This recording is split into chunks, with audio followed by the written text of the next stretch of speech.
మనలను ప్రేమించి మన యొక్క జీవితాల్లో మరి యొక్క ఆరాధనా దినాన్ని ప్రభు అనుగ్రహించి సజీవులుగా ఆయన సన్నిధిలో కనపడటానికై సజీవుల సంఖ్యలో లెక్కించి ఆయనను ఆరాధించడానికై ప్రభు సహాయం చేసినందుకే దేవుని వందనాలు చెల్లిస్తూ ఉంటున్నాం. సంఘముగా ఈ యొక్క పరిశుద్ధ దినములో ఆరాధన దినములో చేరటానికై ప్రభు ఇచ్చినటువంటి ఆధిక్యతను బట్టి దేవుని వందనాలు చెల్లిస్తూ ఉంటున్నాం. ఈ సమయంలో మనం ప్రభువుని యోగ్యముగా వ్యక్తిగతంగా సంఘంగా ఆరాధించుకోవటానికై దేవుని వాక్యాన్ని ధ్యానం చేసుకుందాం. ఫిలిప్పీ పత్రిక 2వ అధ్యాయము 6వ వచనం నుంచి 11వ వచనం వరకు చదువుకుందాం. అపోస్తలుడైనటువంటి పౌలు ఫిలిప్పీలకు రాసినటువంటి పత్రిక 2వ అధ్యాయము 6వ వచనం నుంచి 11వ వచనం వరకు. ఆయన దేవుని స్వరూపము కలిగిన వాడై ఉండి దేవునితో సమానముగా ఉండుట విడిచిపెట్టకూడని భాగ్యమును ఎంచుకునలేదు, కానీ మనుష్యుల పోలికగా పుట్టి దాసుని స్వరూపమును ధరించుకొని తను తాను రిక్తునిగా చేసుకొనెను.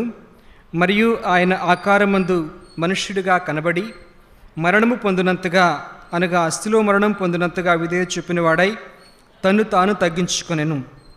అందుచేత పరలోకమందున్న వారిలో కానీ, భూమి మీదనున్న వారిలో కానీ, భూమి క్రింద ఉన్న వారిలో కానీ ప్రతివాని మోకాలను యేసు నామమును వంగునట్లును, ప్రతివాని నాలుకయు తండ్రి అయిన దేవుని మహిమార్థమై యేసుక్రీస్తు ప్రభువుని ఒప్పుకున్నట్లును దేవుడు ఆయనను అధికముగా హెచ్చించి ప్రతి నామమునకు పై నామమును ఆయనకు అనుగ్రహించెను. చిన్న ప్రార్థన చేసుకుందాం. దయామయుడా, ప్రేమ కలిగినటువంటి మా తండ్రి, మీకు స్తోత్రాలు వందనాలు చెల్లిస్తూ ఉంటున్నాం. ఈ యొక్క శ్రేష్టమైనటువంటి పునరుద్ధాన దినాన్ని మా జీవితంలో మీరు ఇచ్చినందుకే మీకు స్తోత్రములు వందనములు చెల్లిస్తూ ఉంటున్నాం. మీ యొక్క సన్నిధిలో నిలబడటానికి, నాయన సాగిలపడటానికి యోగ్యత మాకెంత మాత్రము లేదు, కానీ మీరు ప్రభువా మమ్మలను మీరు నడిపించినందుకే మీకు స్తోత్రములు చెల్లిస్తూ ఉంటున్నాం. ఈ యొక్క ఉదయకాల సమయంలో ప్రభువా చదవబడినటువంటి ఈ యొక్క మాటల మీద మీ యొక్క అభిషేకమును, మీ యొక్క ఆత్మను ఉంచమని ప్రార్థన చేస్తూ ఉంటున్నాం. మా యొక్క నాయన ప్రభువా మనస్సులను, మా హృదయములను ప్రభువా మీరు సంధించండి. మీ యొక్క వాక్యముతో ఆత్మతో స్పృశించండి. మీరు మాతో మాట్లాడమని ప్రార్థన చేస్తూ ఉంటున్నాను. నన్ను కూడా మీరు మరుగుపరచి దేవ యోగ్యముగా మీ నామమును, హెచ్చైనటువంటి మీ యొక్క నామమును గణపరచడానికి మీరు మాకు సహాయం చేయవలసిందిగా ప్రార్థన చేస్తూ యోగ్యముగా ఆరాధించడానికే మా హృదయాలను, మా ప్రాణములను, మా ఆత్మలను జీవింప చేయమని యేసుక్రీస్తు వారి యొక్క పరిశుద్ధమైన నామంలో అడిగి వేడుకుంటున్నాం తండ్రి, ఆమేన్. అపోస్తలుడైనటువంటి పౌలు ఫిలిప్పీలకు రాసినటువంటి ఈ యొక్క పత్రికలో ఈ మాటలు మనం చూసినప్పుడు యేసుక్రీస్తు ప్రభువారు యొక్క తగ్గింపు మనం చూస్తాం. యేసుక్రీస్తు ప్రభువారు ఏ విధముగా హెచ్చించబడ్డారో మనం చూస్తాం. యేసు ప్రభువారు ఎంతగా తన్ను తాను తగ్గించుకున్నారో ఇక్కడ మనం కొన్ని స్టెప్స్ చూస్తామన్నమాట. ఆ తరువాత దేవుడు ఆయనను ఎంత అధికంగా హెచ్చించాడో, ప్రతి నామము కంటే పై నామమును ఆయనకు అనుగ్రహించాడు. ప్రతి వాని యొక్క మోకాలు యేసుక్రీస్తు ప్రభు యొక్క నామమున వంగాలి అని, ప్రతి వాని యొక్క నాలుక తండ్రి అయినటువంటి దేవుని మహిమార్థమై యేసుక్రీస్తు ప్రభువుని ఒప్పుకోవాలి అని దేవాతి దేవుడు, తండ్రి అయినటువంటి దేవుడు ఆయనను అత్యధికముగా హెచ్చించాడు. యేసు ప్రభువారు ఎంతగా తను తాను తగ్గించుకొని మన కోసమై మరి శిలువ బలియాగముగా ఆయన అర్పించబడ్డారు, ఆయన విధేయత చూపారు. ఇక్కడ మనం జ్ఞాపకం చేసుకుంటూ ఉన్నాం. ఆయన శిలువ మరణము పొందినంతగా విధేయత చూపిన వాడై తన్ను తాను తగ్గించుకొనెను. ఈ యొక్క ఉదయకాల సమయంలో యేసు ప్రభువారు ఏ విధముగా స్టెప్ బై స్టెప్ తను తాను తగ్గించుకుంటూ వచ్చాడు, తను తాను కొంచెం చేసుకుంటూ వచ్చాడు, తను తాను సంపూర్ణముగా విధేయత చూపుకుంటూ వచ్చాడు. మనం కొన్ని తలంపులు చూసుకుందాం. 6వ వచనంలో ఉంటుంది, ఆయన దేవుని స్వరూపము కలిగినటువంటి వాడు. ఆయన దేవుని స్వరూపము కలిగినటువంటి వాడు. He is co existing and co equal with God. ఆయన దేవునితో సమానం కలిగినటువంటి వాడు, దేవుని స్వరూపముతో సమానమైనటువంటి స్వరూపము కలిగినటువంటి వాడు. అదృశ్య దేవుని యొక్క లక్షణములు అన్నీ కూడా ఆయనలో ఉన్నట్లుగా మనం చూస్తాం. కొలస్సీ రాసినటువంటి పత్రిక 1వ అధ్యాయము 15వ వచనంలో మనం చూసినప్పుడు, కొలస్సీ 1:15లో ఆయన అదృశ్య దేవుని స్వరూపి అయి, ఆయన అదృశ్యుడైనటువంటి దేవుడు, ఆత్మస్వరూపి అయినటువంటి దేవుడు, మన యొక్క నేత్రములతో చూడలేనటువంటి ఆ యొక్క మహిమగల అదృశ్యమైనటువంటి దేవుని యొక్క స్వరూపాన్ని యేసుక్రీస్తు ప్రభు కలిగి ఉన్నాడు. సర్వ సృష్టికి ఆయన ఆది సంభూతుడై ఉన్నాడు. సమస్తమును ఆయన ద్వారాను ఆయన మూలముగాను ఆయనను బట్టి సృజించబడును అని 16వ వచనంలో మనం చూస్తాం. ఆకాశమందున్నవియు భూమి యందున్నవియు దృశ్యమైనవి కానీ అదృశ్యమైనవి కానీ, అవి సింహాసనములైనను ప్రభుత్వములైనను ప్రధానులైనను అధికారములైనను సర్వమును ఆయన యందు సృజింపబడెను. కాబట్టి యేసుక్రీస్తు ప్రభువారు తండ్రి దేవుని యొక్క స్వరూపము కలిగి, ఆ యొక్క అదృశ్య దేవుని స్వరూపమును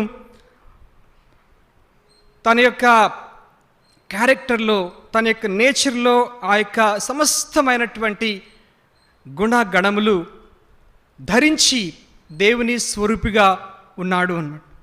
మనం చూస్తాం హెబ్రీ పత్రిక 1వ అధ్యాయము 3-4 వచనాల్లో కూడా చూసినప్పుడు ఇంకా కొంత వివరణ ఇక్కడ మనకు కనపడుతూ ఉంటుంది.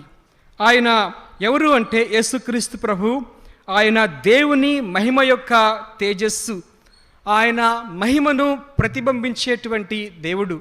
Reflection, the mirror image of his glory, దేవుని మహిమ యొక్క తేజస్సు, ఆయన తత్వము యొక్క మూర్తిమంతము.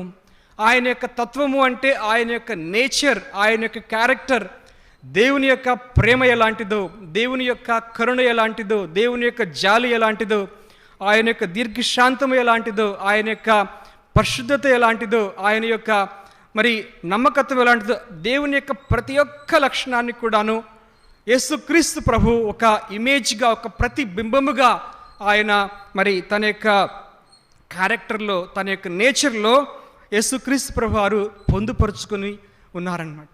కాబట్టి మనం చూస్తాం రెండవ కొరింథీ పత్రిక 4వ అధ్యాయము 4వ వచనంలో కూడా చూసినప్పుడు, 2వ కొరింథీ పత్రిక 4వ అధ్యాయము 4వ వచనంలో వ్రాయబడుతుంది, యేసు ప్రభు వారు ఎవరు అంటే దేవుని స్వరూపి అయినటువంటి క్రీస్తు మహిమ కనపరిచేటువంటి, దేవుని స్వరూపి అయినటువంటి క్రీస్తు మహిమ అనేటువంటి మాట ఇక్కడ మనం చూస్తామన్నమాట. సో యేసుక్రీస్తు ప్రభువారు ఈ లోకానికి వచ్చినప్పుడు మరి యోహాను సువార్త 14వ అధ్యాయము 9వ వచనంలో, యోహాను సువార్త 14వ అధ్యాయము 9వ వచనంలో కూడా యేసుక్రీస్తు ప్రభువారు ఒక మాట ఫిలిప్పుతో చెప్తారు అన్నమాట.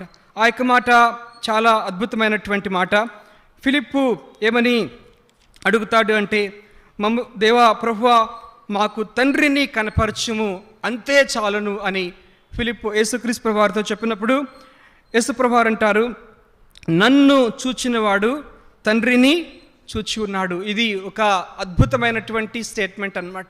ఎవరు కూడా ప్రపంచ చరిత్రలో ఎవరు కూడా చెప్పినటువంటి యొక్క మాట, నన్ను చూచినటువంటి వాడు దేవుని చూచి ఉన్నాడు, నన్ను చూచినటువంటి వాడు తండ్రిని చూచి ఉన్నాడు. అనగా దేవుని యొక్క దేవాతి దేవుని యొక్క సమీపంలో ఉన్నటువంటి తేజస్సులో, షకీనా గ్లోరీలో అమరత్వం కలిగి మరి ఉన్నటువంటి ఆ యొక్క దేవాతి దేవుని యొక్క ప్రతి ఒక్క లక్షణం కూడాను యేసుక్రీస్తు ప్రభువులో కనపడతా ఉంది.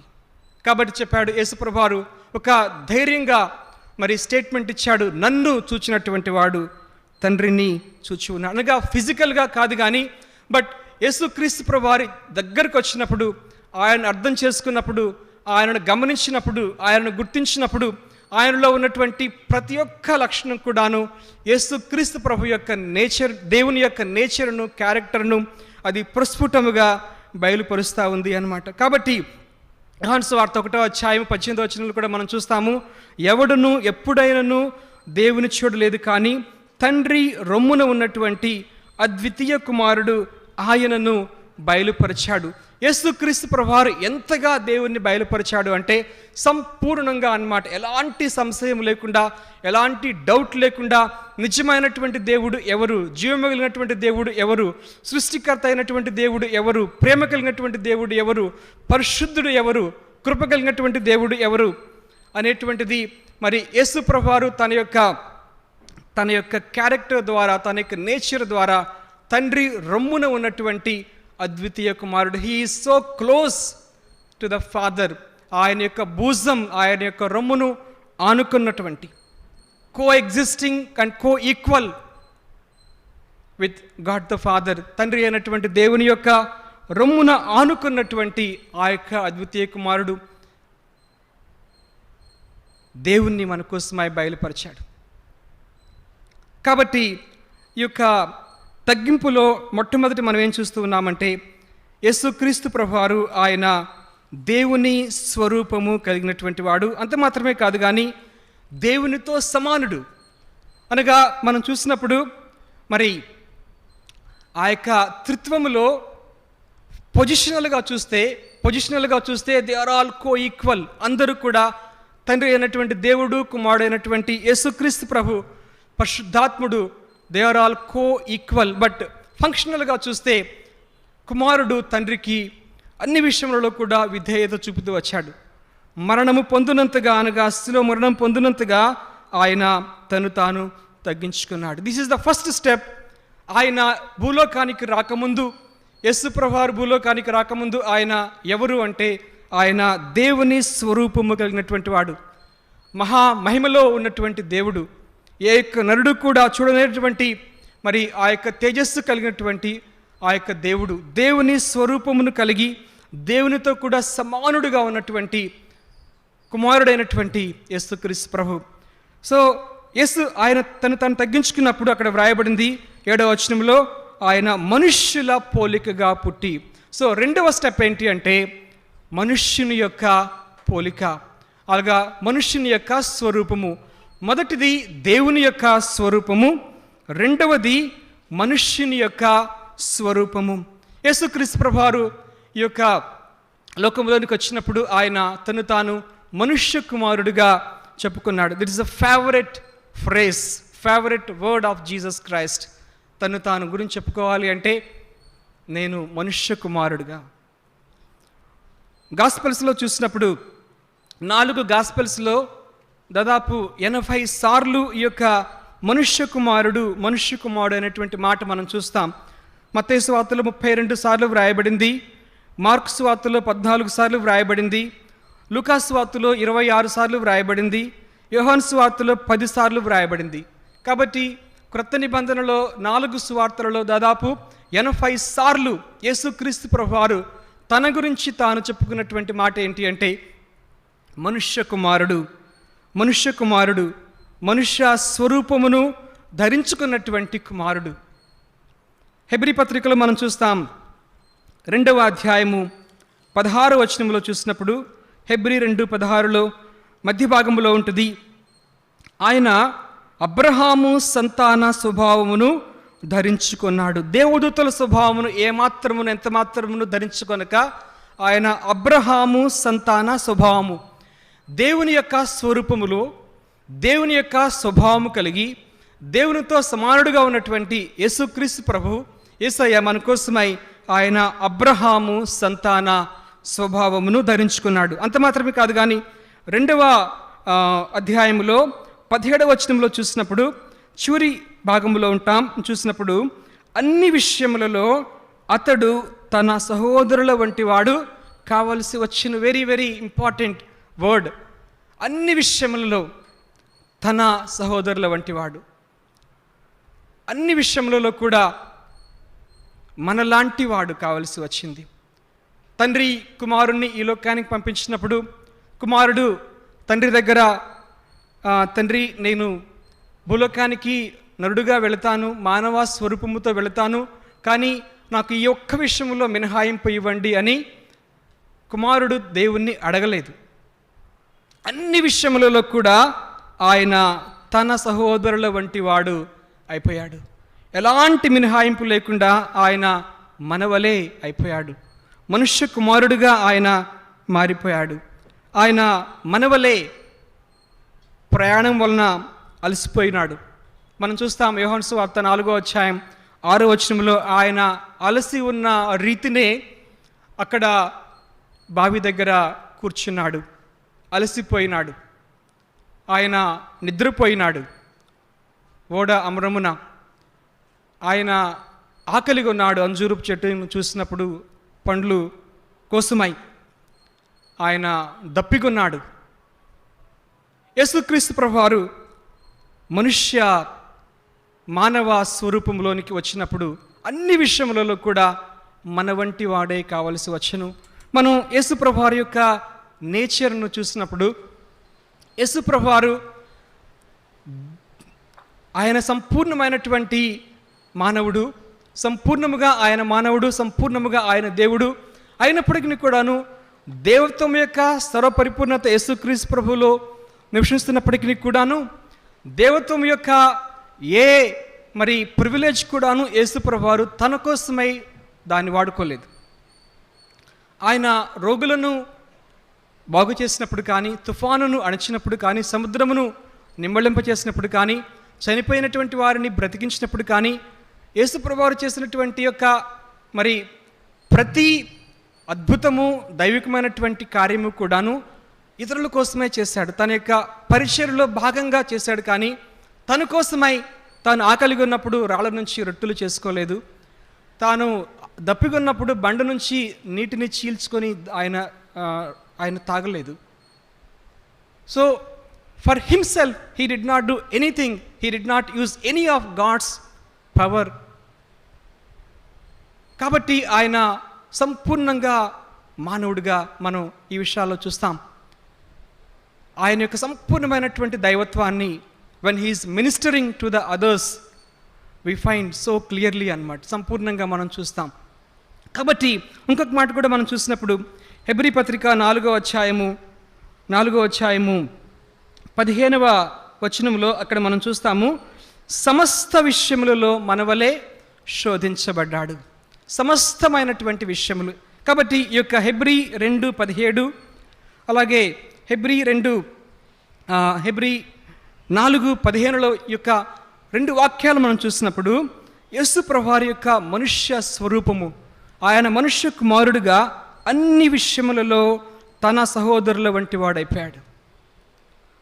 మినహాయింపు ఎక్కడా లేదు, ఎక్సెప్షన్ ఎక్కడా లేదు. అలాగే సమస్తమైన విషయములలో మన వల్లే శోధించబడ్డాడు. అవును, యేసు ప్రభువారు ఈ యొక్క శోధన ఎదుర్కొనలేదు, యేసు ప్రభువారు ఈ యొక్క శ్రమ ఎదుర్కొనలేదు, ఆయన ఈ ఇబ్బందిని ఎదుర్కొనలేదు, ఆయన ఈ కష్టమును ఎదుర్కొనలేదు అని మనం చెప్పలేము. ఎందుకంటే దేవుని వాక్యం చెప్తా ఉంది, ఆయన సమస్త విషయములలో మనవలే శోధింపబడినను ఆయన పాపము లేనివానిగా ఉన్నాడు. కాబట్టి మనం చూసినప్పుడు ఈ యొక్క యేసు ప్రభు మన యొక్క రక్షకుడిగా ఈ లోకానికి వచ్చినటువంటి ప్రభు, ఆయన సెకండ్ స్టెప్ మనుష్య స్వరూపమును ధరించుకున్నాడు. ఆయన ఈ లోకములో ఎంతగా తను తాను తగ్గించుకున్నాడు, దాగిపోయాడు అంటే యోహాను సువార్తలో ఒక సందర్భంలో మనం చూసినప్పుడు యేసు ప్రభువారు ఆయన దాగి మనుషులు ఆయనను రాళ్లతో కొట్టాలి అని తన మీదకి వచ్చినప్పుడు యేసు ప్రభువారు దాగిపోయాడట. ఈ మాట మనం చూసినప్పుడు మన హృదయాలు ఆయన ఎంతగా మన కోసమై తగ్గించుకున్నాడో మనం అర్థం చేసుకోవచ్చు. చూడండి, యోహాను సువార్త 8వ అధ్యాయము 59వ వచనం. యేసు ప్రభువారు చెప్తారు, నేను అబ్రహాం పుట్టక ముందే ఉన్నాను అని చెప్పినప్పుడు, కాబట్టి వారు ఆయన మీద రువ్వుటకు రాళ్ళు ఎత్తిరి, కానీ యేసు దాగి దేవాలయంలో నుంచి బయటికి వెళ్ళిపోయాడు. ఆయన తన కోసమై తన యొక్క మహిమను వాడుకోల, మనుషుల యొక్క ఆగ్రహమునకు ఆయన దాగిపోయాడు. ఆయన తను తాను ఎంతగా తగ్గించుకున్నాడు అంటే he became so small, he went in to hiding. ఎక్కడ దాక్కున్నాడో ఆ దేవాలయంలో, ఏ తెరచాటును దాక్కున్నాడో, మనకైతే తెలియదు. ఇంకొక మాట కూడా మనం చూస్తాము. లూకాసు వార్త 4వ అధ్యాయము 29-30 వచనాల్లో చూసినప్పుడు, లూకాసు వార్త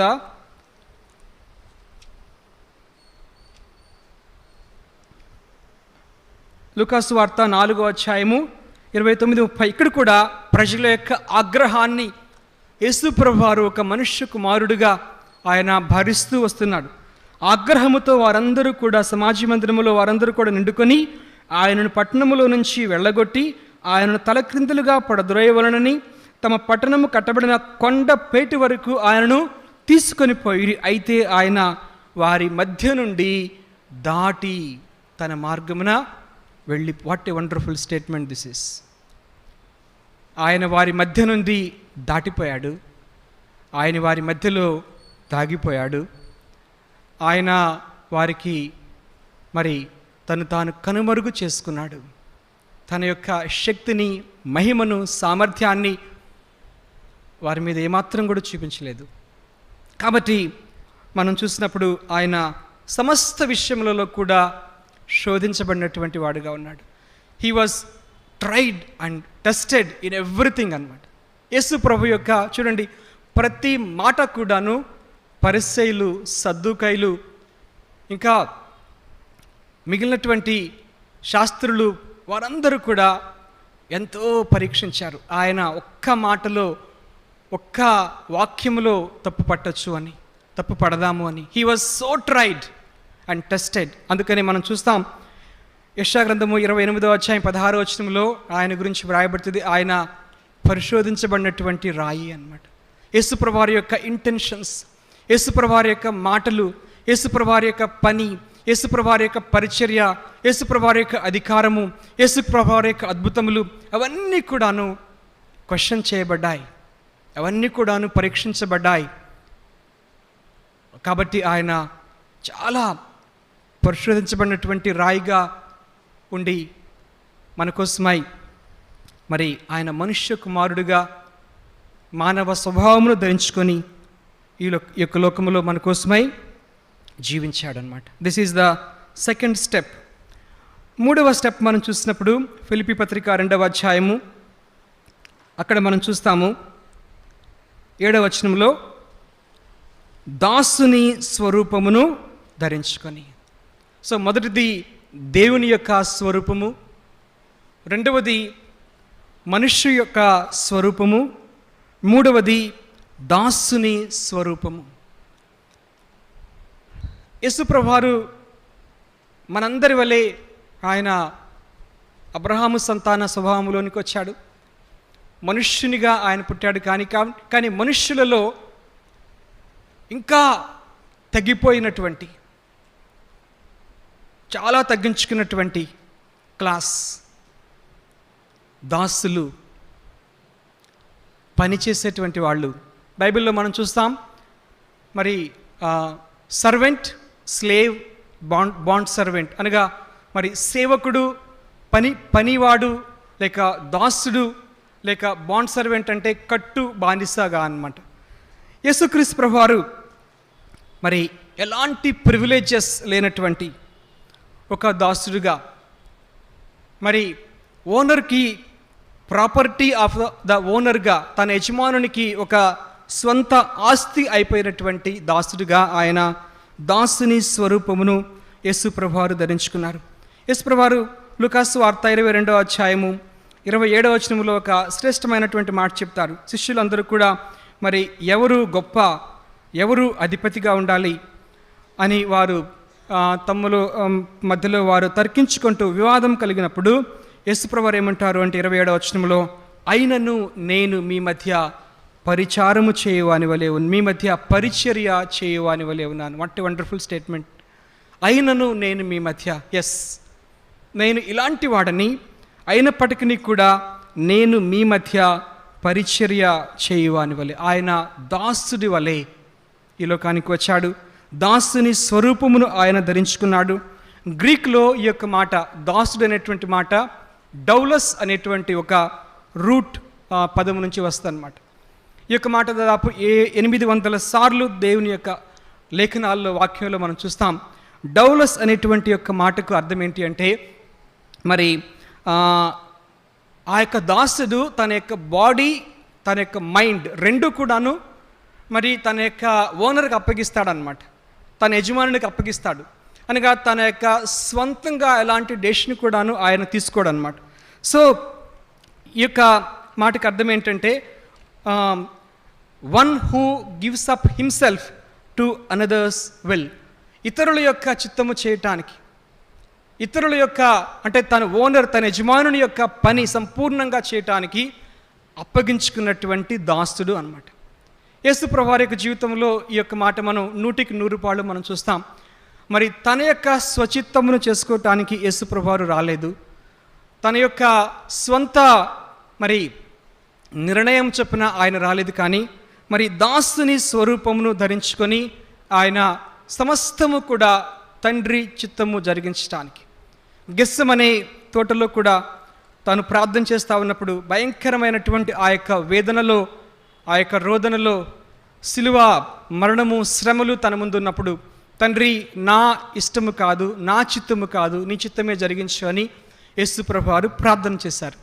కాబట్టి ఈ యొక్క దాసుని స్వరూపమును మూడవదిగా ఆయన ధరించుకున్నాడు. ఈ యొక్క దాసుని స్వరూపం యొక్క ఇమేజ్ మనం ఎక్కడ చూస్తామంటే యోహాను సువార్త 13వ అధ్యాయంలో యేసుప్రభు వారు భోజన పంక్తిలో కూర్చున్నారట.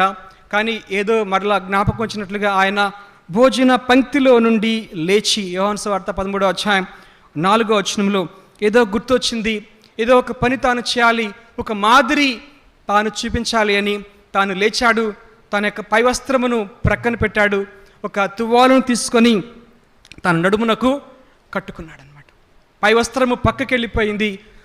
ఒక తువాలు, ఒక దాసుడు తీసుకునేటువంటి ఒక టవెల్ తన యొక్క నడుమునకు ఆయన కట్టుకున్నాడు. ఏం చేయబోతున్నాడో ఎవరికి అర్థం కాలేదు. అయితే శిష్యులు చూస్తూ ఉంటుండగా ఆయన మరి పళ్ళెములో నీళ్లు పోసి శిష్యుల పాదములు కడుటకు తాను కట్టుకున్నటువంటి తువాలుతో తుడుచుటకు మొదలు పెట్టెను. దాసుని స్వరూపము. ఆ యొక్క రాత్రి యేసుప్రభు వారు వారిని సంపూర్ణంగా ప్రేమించినటువంటి రాత్రి, సంపూర్ణంగా పరిచర్య చేసినటువంటి రాత్రి, సంపూర్ణంగా వారితో హృదయం విప్పి మాట్లాడినటువంటి రాత్రి, వారికి ఒక చక్కని మాదిరి యేసుప్రభు వారు ఆ రోజు రాత్రి భోజన పంక్తిలో నుండి లేచి ఆయన తన పైవస్త్రమును తీసివేసినప్పుడు ఒక దాసుని ఆ యొక్క తువాలును తాను తన నడుమునకు కట్టుకున్నప్పుడు, ఒక పళ్ళెము తీసుకున్నప్పుడు అందులో నీళ్లు పోసి శిష్యుల పాదములు ఒక్కొక్కరి పాదములు కడుగుతూ ఉన్నప్పుడు he was in the image of servant. ఒక దాసుని స్వరూపంలోనికి ఆయన మారిపోయాడు. దాసుడిగా ఆయన సేవ చేశాడు. ఆయన తన స్వచిత్తమును ఏమాత్రం కూడా నెరవేర్చుకోలేదు, కానీ తండ్రి చిత్తమును 100% ఆయన చేశాడు. ఆయన శరీరము తండ్రి యొక్క చిత్తానికి అప్పగించాడు. ఆయన యొక్క మనస్సు, ఇచ్ఛ తండ్రి యొక్క చిత్తానికి అప్పగించాడు. 4వదిగా మనం చూసినప్పుడు ఫిలిప్పీ పత్రిక 2వ అధ్యాయంలో ఇంకొక మాట మనం చూస్తాం. ఆ మాట ఏంటి అంటే ఆయన రిక్తుడైపోయాడు. ఫిలిప్పీ పత్రిక 2వ అధ్యాయము 7వ వచనంలో దాసుని స్వరూపమును ధరించుకొని తన్ను తానే రిక్తునిగా చేసుకొనెను. మనం ఏమనుకోవచ్చు అంటే ఇది కూడా ఒక స్వరూపముగా, ఆయన రిక్తుడైనటువంటి స్వరూపము. He emptied himself. ఒకవేళ యజమానుడు ప్రేమిస్తే వాడు దాసుడైనా లేకపోతే బాండ్ సర్వెంట్ అయినా మనం చూస్తాము నిర్గమకాండ 21వ అధ్యాయంలో యజమానుడు వానికి భార్యని ఇస్తాడు, లేకపోతే వానికి పిల్లలు కలుగుతారు, లేకపోతే కొంత ప్రాపర్టీ ఇస్తాడు, లేకపోతే వాని యందు ఏదో కనికరపడి ఇస్తాడు. బట్ యేసు ప్రభువారు యొక్క మరి యొక్క స్వరూపాన్ని ఇక్కడ మనం చూసినప్పుడు ఆయన రిక్తుడైనటువంటి వాడు, రిక్తుడైనటువంటి స్వరూపము, తాను సంపూర్ణంగా ఎంటీ చేసుకున్నటువంటి ఆ యొక్క దేవుడు. ఏ విధంగా ఆయన ఎంటీ చేసుకున్నాడు అంటే యేసు ప్రభువారు తాను భూలోకములో ఉన్నప్పుడు, తాను పుట్టినప్పుడు, తాను పండుకొన పెట్టబడినటువంటి ఆ యొక్క స్థలము that is not his own. ఒక పశువుల పాకలో ఆయన జన్మించాడు. తాను పొరుండబెట్టినటువంటి ప్లేస్, పశువుల తొట్టి, that is not his own. His parents, అది పశువులకు సంబంధించినటువంటిది, వారు వాడేటువంటిది. తర్వాత యేసు ప్రభువారు పేతురు ధోనిను ఆయన అడిగాడు, అనగా ఎరువు తీసుకున్నాడు. తర్వాత కొంతమంది వచ్చి మీ బోధకుడు పన్ను చెల్లించడా అన్నప్పుడు ఆయన యొక్క పాకెట్లో ఒక్క షెకెల్ కూడా లేదు. పేతురుతో చెప్పాడు, నువ్వు వెళ్ళి గాలం తీసుకుని వెళ్ళి నువ్వు మొదటి చేప వచ్చినప్పుడు ఆ మొదటి చేప యొక్క నోటిలో ఒక షెకెల్ దొరుకుతుంది, ఆ అరషెకులు నీకు అరషెకులు నాకు పన్ను చెల్లించు అని చెప్పాడు. ఆయన ఋషులకు వెళ్ళటానికి తనకు గర్ధము అవసరమైంది, అది కూడా తనకి ఓన్ కాదు.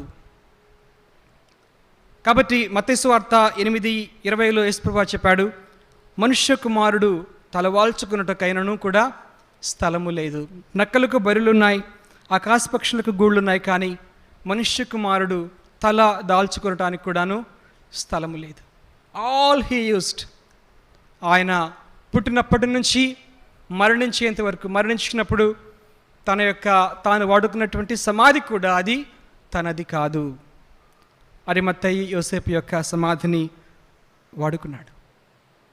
He did not own anything in this world. ఏది కూడా ఆయన ఓన్ చేసుకోలేదు. ఆయన 100%, 100% ఆయన రిక్తుడు అని మనం అర్థం చేసుకుంటూ ఉన్నాం.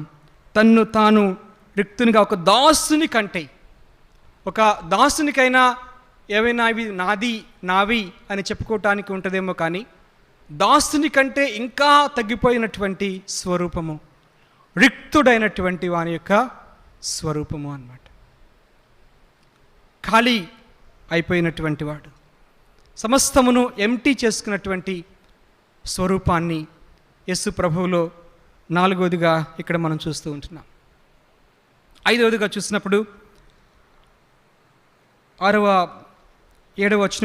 వచనంలో ఫిలిప్పీ 2:8, ఆయన ఆకారమందు మనుష్యుడిగా కనబడి మరణము పొందినంతగా, అనగా సిలువ మరణము పొందినంతగా విధేయత చూపినవాడై తను తాను తగ్గించుకునేను. 5వదిగా మనం ఏమనుకోవచ్చు అంటే ఇది సిలువ స్వరూపము. ఈ యొక్క సిలువ స్వరూపమును ఎవ్వరు కూడాను మరి కలిగి ఉండలేదు. ఈ యొక్క సిలువ స్వరూపంలోనికి రావటానికి ఆయన ఎంతగా తగ్గించుకున్నాడు, ఎంతగా విధేయత చూపాడు. హెబ్రీ పత్రిక 5వ అధ్యాయము 8వ వచనంలో మనం చూస్తాం, ఆయన కుమారుడయుండియు తాను పొందినటువంటి శ్రమల ద్వారా విధేయత నేర్చుకున్నాడు.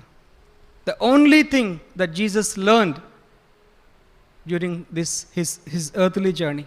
యేసు ప్రభువారు తన భూలోక జీవితంలో నేర్చుకున్నటువంటిది ఒకే ఒకటి ఏంటంటే విధేయత. బికాస్ హెవెన్లో ఆయన co existing with God, co equal with God, కాబట్టి విధేయత అనేటువంటిది లేదు, తెలియదు.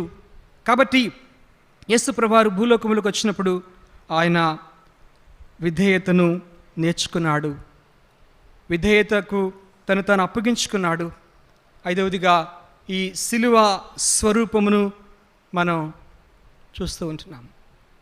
కల్వరి సిలువలో మన యొక్క రక్షణ కోసమై మనలను తన స్వరూపములోనికి తీసుకుని రావటానికై సిలువ స్వరూపములోనికి వెళ్ళినటువంటి యేసుక్రీస్తు ప్రభు.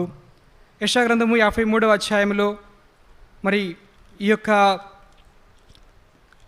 అధ్యాయం మనకందరికీ కూడా బాగా తెలుసు. అయితే కొన్ని మాటలు మనం చూసినప్పుడు ఈ యొక్క సిలువ స్వరూపములో ఏముంది అంటే, ఈ సిలువ స్వరూపములో తృణీకరించబడటం ఉన్నది. ఆయన తృణీకరించబడ్డాడు. ఆయన మాకు యేసు ప్రభు వద్దు, ఈయన మాకు వద్దు, ఈయనను సిలువేయము అని వారు కేకలు వేశారు. సిలువ స్వరూపములో తృణీకారము ఉన్నది. సిలువ స్వరూపములో ఏమాత్రము కూడా స్వరూపము లేదు, సొగస్సు లేదు. ఆయన మనుష్యుల వలన విసర్జించబడ్డాడు. మాకు వద్దు, సిలువ వేయము అని అరిచారు, కేకలు వేశారు, గోల చేశారు, బలవంతం చేశారు పిలాతును. కాబట్టి ఆయన సిలువ స్వరూపములో మనుష్యులు చూడలేనటువంటి వాడిగా అయిపోయాడు, వ్యసనాక్రాంతుడిగా అయిపోయాడు, బాగా మొత్తబడ్డాడు, వ్యాధిని అనుభవించేటువంటి వానిగా అయిపోయాడు. మన కోసమై, నీ కోసమై, నా కోసమై. అంత మాత్రమే కాదు కానీ ఆ యొక్క సిలువ స్వరూపములో యెషయా 53:7 చూసినప్పుడు ఆయన దౌర్జన్యాన్ని పొందుకున్నారు. ఎంతటి దౌర్జన్యము అంటే ఎవరైనా ఏ మాట అయినా ఆయన అనొచ్చు అన్నమాట. Anybody can speak anything. నువ్వు దేవుని కుమారుడువా, నువ్వు దిగిరా, నువ్వు అద్భుతాలు చేసావు కదా, ఇప్పుడు కూడా ఒక అద్భుతం చేయి. మనుషుల యొక్క నోరు ఎలా మాట్లాడగలిగితే అలా ఆయన గురించి మాట్లాడారు. ఆయన దౌర్జన్యము పొందాడు. సిలువ స్వరూపంలో ఆయన మౌనిగా ఉన్నాడు. ఆయన నోరు తెరవలేదు. ఆయన మౌనంగా ఉన్నాడు. కాబట్టి కల్వరి సిలువలో ఈ ఉదయకాల సమయంలో మనం కూడా నోరు తెరచి ప్రభువును ఆరాధించడానికై ఆయన మనకు ఒక భాగ్యం అనుగ్రహించాడు. అంత మాత్రమే కాదు కానీ ఈ యొక్క సిలువ స్వరూపములో ఆయన వేదన, భయంకరమైనటువంటి వేదన.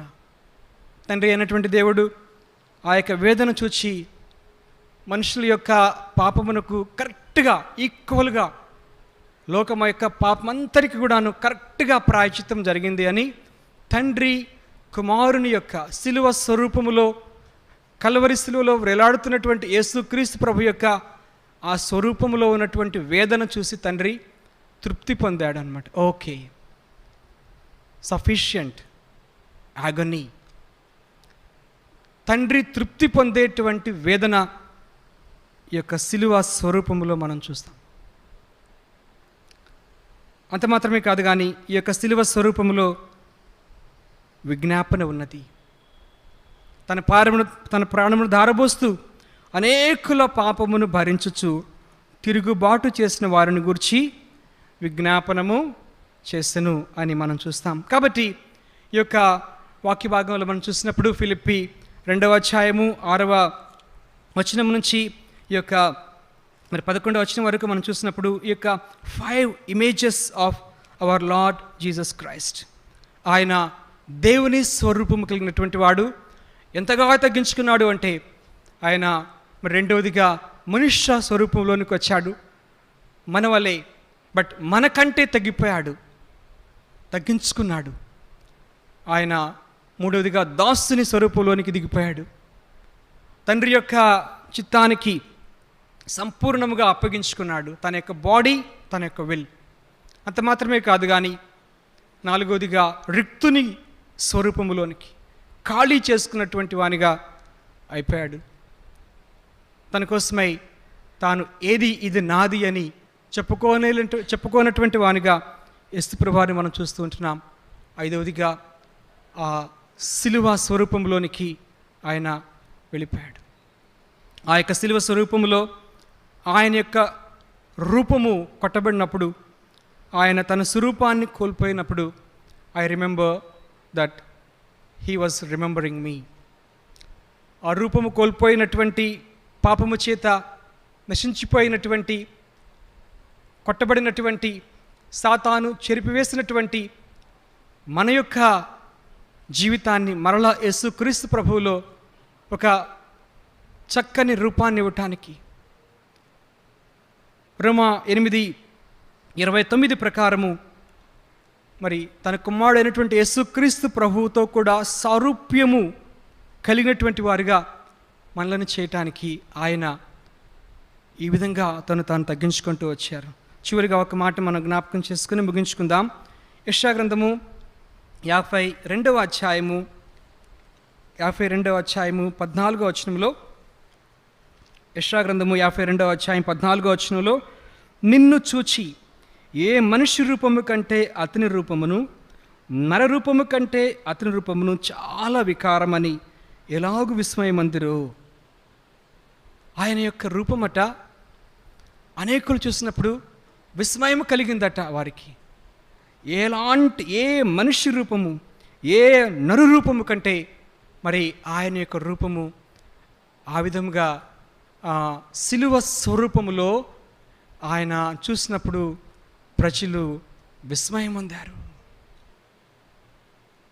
ఆ విధముగా ఆయన నీకోసమై నా కోసమై అయిపోయాడు, తగ్గించుకున్నాడు, శిలువ మరణం పొందినంతగా విధేయత చూపాడు. ఎందుకు అంటే to be confirmed, to be transformed into the image of his beloved son Jesus Christ. యేసు ప్రభువు వారి యొక్క స్వరూపంలోనికి నీవు నేను మరి మార్చబట్టానికి, ఉదయకాల సమయంలో మనము ఆయన బిడ్డలుగా చేయబట్టానికి, ఆయనను సజీవంగా ఆరాధించడానికి ప్రభువారు మనకు ఈ యొక్క ఆధిక్యత ఇచ్చారు. ఆయన ఒక పేద నరుని రూపము ధరించి మన మధ్యకు వచ్చాడు. దేవుని స్వరూపాన్ని విడిచిపెట్టి మన ముందు నిలిచాడు. మనుష్య స్వరూపములోనికి, దాసుని స్వరూపములోనికి, రిక్తుడైనటువంటి స్వరూపంలోనికి, శిలువ స్వరూపంలోనికి ఆయన తగ్గించుకొని తర్వాత చూస్తాం 11వ వచనంలో తండ్రి తన కుమారుని అంతగా తగ్గించుకున్నాడు కాబట్టి అంతగా హెచ్చించబడ్డాడు. ప్రతివాని మోకాలు ఆయన నామమున వంగునట్లుగా, ప్రతివాని యొక్క నాలుక తండ్రి అయిన దేవుని మహిమార్థమై యేసుక్రీస్తు ప్రభు, ఆయనే దేవుడు, రాజులకు రాజు, ప్రభులకు ప్రభు అని ఒప్పుకున్నట్లుగా ఆయన నామమును అన్నిటికంటే పై నామముగా హెచ్చించాడు. కాబట్టి ఈ కొద్ది కాల సమయంలో మనం కూడా వ్యక్తిగతంగా సంఘముగా ఆ ప్రభువును ఆరాధించడానికే ప్రభు సహాయం చేయనుగాక.